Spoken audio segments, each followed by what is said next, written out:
Google ने India के विशाखापट्टनम में 15 बिलियन का इन्वेस्टमेंट प्लान किया है। गूगल यहाँ पे एक बहुत बड़ा आर्टिफिशियल इंटेलिजेंस का हब प्लान कर रहा है। ये एक ऐसा सेंटर होगा जहाँ पे इंडिया का आर्टिफिशियल इंटेलिजेंस की दुनिया में एक नई पहचान बना देगा। इस प्रोजेक्ट में गीगावाट स्केल पे डाटा सेंटर होगा, अंडरसी इंटरनेट केबल होंगे और renewable energy based network. Google ने पार्टनरशिप की है इंडिया की कंपनी अडानी के साथ, सो दैट ये एआई हब पूरी तरह से सस्टेनेबल और क्लीन एनर्जी पे डिपेंड हो। विशाखापट्टनम अब एक कोस्टल सिटी ही नहीं बल्कि इंडिया का सिलिकॉन शोर बनने जा रहा है। गूगल के अलावा एक दूसरा एग्जाम्पल है क्वालकॉम के सीईओ क्रिस्टनो एमोन का। क्वालकॉम के सीईओ और पीएम मोदी के बीच में अभी एक दिल्ली में मीटिंग हुई है। इस मीटिंग का एजेंडा था सेमीकंडक्टर्स मैन्युफैक्चरिंग, आर्टिफिशियल इंटेलिजेंस और 6G टेक्नोलॉजी। यानी कि ये कंपनी अब इंडिया में एआई पावर्ड चिप्स और प्रोसेसर्स बनाने की दिशा में आगे बढ़ रही है। अब इंडिया में डिजाइन और मैन्युफैक्चरिंग के साथ साथ end to end tech ecosystem बनने जा रहा है।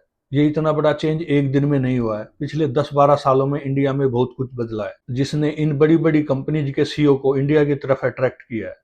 उनमें से सबसे बड़ा रीजन है स्टेबल लीडरशिप। पिछले एक दशक में इंडिया ने वर्ल्ड को दिखाया कि हमारे पास कंसिस्टेंसी है, जिसने इन्वेस्टर्स को भरोसा दिया है कि वो आए यहाँ पे इन्वेस्ट करें और अपनी कंपनी और इंडिया की ग्रोथ में पार्टिसिपेट करें।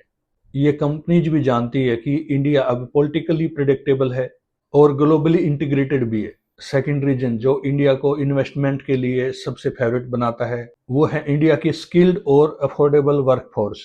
इंडिया की वर्कफोर्स कॉस्ट इफेक्टिव है और साथ ही साथ ग्लोबली कम्पिटिटिव भी है।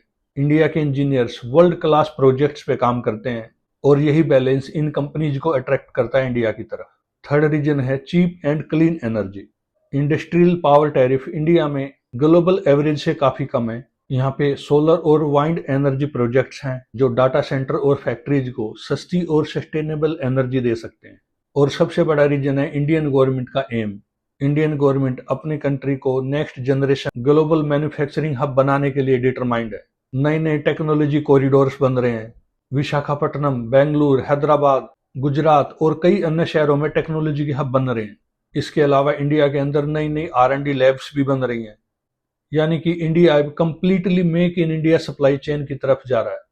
इंडिया अब सिर्फ मार्केट नहीं बल्कि आइडिया और इनोवेटर एक्सपोर्टर बन रहा है।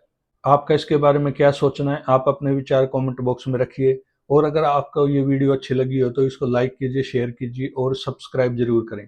Thank you very much.